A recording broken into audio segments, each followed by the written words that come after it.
Buenas tardes. Bueno, mi nombre es Carolina Durán y les voy a hablar un poco sobre las teorías del origen de la Tierra que buscan demostrar cómo se originó la Tierra, ¿no? Lo que busca explicar. Y aquí vamos a trabajar con dos teorías. El creacionismo, que se basa en las creencias religiosas de que la creación de la Tierra provenía de un ser divino. Y la otra teoría, que es la generación espontánea, que sostenía que la vida podía surgir espontáneamente de materia inanimada. Ahora les voy a hablar sobre la teoría del origen de la vida, que buscan explicar cómo los seres humanos llegamos a poblar la Tierra. Aquí estamos hablando de cuatro teorías. La teoría de la panspermia, que dice que la vida llegó a la Tierra desde el espacio exterior a través de meteoritos o cometas. La teoría heterotrófica, que habla que los primeros organismos eran heterótrofos y se alimentaban de moléculas orgánicas presentes en el ambiente primitivo. La teoría físico-química, que dice que la vida surgió a partir de reacciones químicas en la atmósfera, y la teoría de la creación, que se basa nuevamente en las creencias religiosas. Voy a hablar de las pruebas de la evolución, que, bueno, son las evidencias científicas que respaldan un poco la teoría de que las especies cambian a lo largo del tiempo. ¿Ok? A través de un proceso que llamamos evolución. Entonces aquí tenemos la teoría de los fósiles, que se basa en los restos o rastros de organismos antiguos conservados en rocas sedimentarias, y tenemos también la prueba de la anatomía, las anatomías comparadas, que es el estudio de las similitudes y diferencias en la estructura anatómica de diferentes especies. Este se divide en dos, en las estructuras homólogas y las estructuras vestigiales. Tenemos también la prueba de la biogeografía, que se basa en el estudio de la distribución geográfica de las especies y se divide también en dos: la distribución de especies similares en diferentes continentes y las especies endémicas, ¿ok? Que se explica un poco por la evolución en el aislamiento geográfico. Tenemos además la embriología comparada, que consiste en la comparación del desarrollo embrionario de diferentes especies. Esta se divide en dos. Una de ellas habla de las similitudes en las primeras etapas del desarrollo embrionario y la otra las diferencias en el desarrollo posterior, que reflejan la adaptación a diferentes entornos y modos de vida. Siguiente lámina. Por último, vamos a hablar de la biología molecular, que es el análisis de información genérica que trata del ADN y las proteínas de las diferentes especies. Se divide en dos: universalidad del código genético, um, bueno, y lo que tiene que ver con similitudes secuenciales del ADN y el reloj molecular. Muchas gracias. Buenas noches, mi nombre es Arlini Serpa. Hoy le vamos a hablar sobre la clasificación taxonómica de las especies.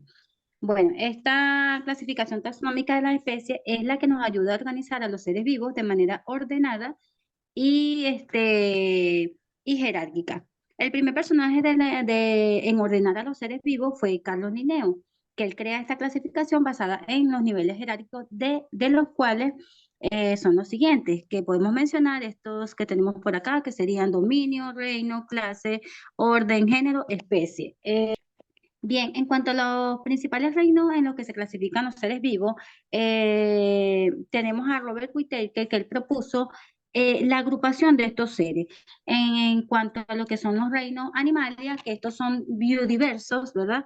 En cuanto a mamíferos, que serían peces, aves, insectos, reptiles, entre otros.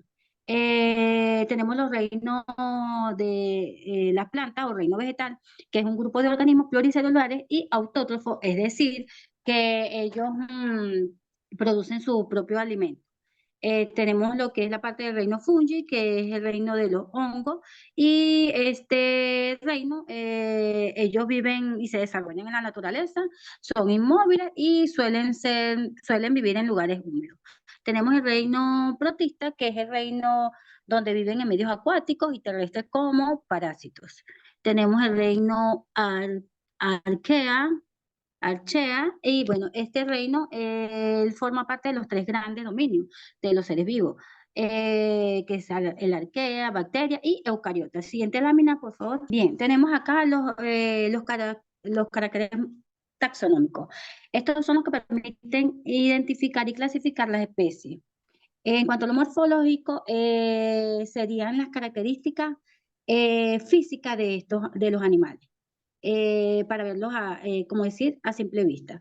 Tenemos los fisiológicos, que estos son los que forman parte de las bacterias y hongos, que dependiendo de sus características, ellos presentan la forma, figura o color. Tenemos los citológicos, que lo citológico es la parte microscópica de las plantas. Tenemos los bioquímicos, que esta sería la parte que estudia la parte química de la sangre. Siguiente lámina, por favor. Sistema de clasificación, esto tenemos los que son los autótrofos, ¿verdad? Que son aquellos que producen su propio alimento. Y tenemos los heterótrofos, que estos son los que buscan el alimento para poder subsistir y se alimentan de organismos como vivos o muertos. Gracias. Muy buenas tardes, mi nombre es Cristian Josué Rodríguez Pesantes. Me tocó ¿Qué es la vida? En este caso interpretado por Juan Elor. Es una novela escrita por Enrique Yander Posela, que explora la vida de un hombre atrapado en un bucle temporal, reviviendo repetitivamente el mismo día con pequeñas variaciones.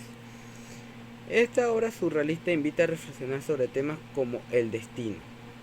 La vida de Juan del Oro de Enrique Gabriel Posela puede interpretarse a través de varias teorías literarias y filosóficas. Existencialismo. La novela explora la angustia existencial de Juan Oro al estar atrapado en un ciclo temporal, enfrentándose a la repetición de su vida cotidiana. Estructuralismo. Desde que esta perspectiva la obra desafía la estructura narrativa convencional al jugar con la línea del tiempo. Y crítica social, la novela también puede interpretarse como una crítica a la rutina y monotonía de la vida moderna. Buenas, soy Sebastián da Silva y yo voy a hablar de diferentes temas. Entre ellos se encuentra la biodiversidad. ¿Qué es la biodiversidad? Se refiere a la variedad y diversidad de los seres vivos que habitan en un determinado lugar o en todo el planeta. Y también la tenemos en su clasificación, comenzando por la diversidad de especies. Es la variedad de especies de organismos, animales, plantas, hongos y bacterias que existen en un ecosistema o en todo el mundo. También nos encontramos con la diversidad genética, que es la variabilidad de genes y genotipos dentro de una misma especie. Permite que las especies puedan adaptarse al medio ambiente y lograr la evolución. La diversidad de ecosistemas es la variedad de ecosistemas como bosques, humedales, desiertos, entre otros, que existen en diferentes regiones del planeta. Cabe recalcar que cada ecosistema alberga una comunidad única de organismos. Microorganismos son seres vivos de tamaño microscópico, que a su vez se separan en tipos. Están las bacterias, que son organismos procariotas unicelulares, que incluyen formas esféricas, alargadas y helicoidales. También encontramos a las arqueas, organismos procariotas similares a las bacterias. Se diferencian por características genéticas y bioquímicas. También nos encontramos con los virus, que son agentes infecciosos acelulares. Consisten en material genético ADN o ARN rodeado por una cubierta proteica. También encontramos con los hongos microscópicos, que son organismos eucariotas como levaduras y mohos. Incluyen formas unicelulares y multicelulares. Y las protistas, que son organismos eucariotas unicelulares. La biología se refiere al estudio de la forma y estructura externa de organismos vivos. Este abarca el análisis detallado de las características físicas y estructurales de los mismos. Nos encontramos con las características que eso pueden ser la forma, que hace referencia a la silueta general de un organismo y presenta formas esféricas, alargadas, aplanadas, entre otros. También el tamaño del organismo puede oscilar desde enormes organismos hasta pequeños microorganismos. También nos encontramos con la estructura externa, que incluye características como la piel, las plumas, las escasas, entre otras, y cumple funciones importantes, como puede ser la protección, el camuflaje o la locomoción. La variación intraespecífica quiere decir que incluso dentro de una misma especie pueden existir variaciones morfológicas entre los individuos. Estas variaciones pueden deberse a cambios genéticos, ambientales o de desarrollo. También encontramos con los patrones y simetrías y pueden ser simetrías bilaterales, radiales, entre otras. También nos encontramos con las bacterias, que son organismos procariotas, es decir, microorganismos unicelulares que carecen de un núcleo celular definido. Sus principales características son la composición celular, que su material genético consiste en una molécula de ADN circular sin histonas, morfología, que presentan formas variadas como cocos, bacilos y espirilos, el metabolismo, que pueden ser aerobias, que requieren oxígeno, o anaerobias, que requieren oxígeno. Pueden obtener energía también a través de la fotosíntesis o reacciones químicas. Y por último, pero no menos importante, la clasificación. Las bacterias clasifican dentro del dominio bacteria, divididas en diferentes filos, clases, órdenes, familias, géneros y especies. Aquí nos encontramos las referencias. Muchas gracias por escuchar.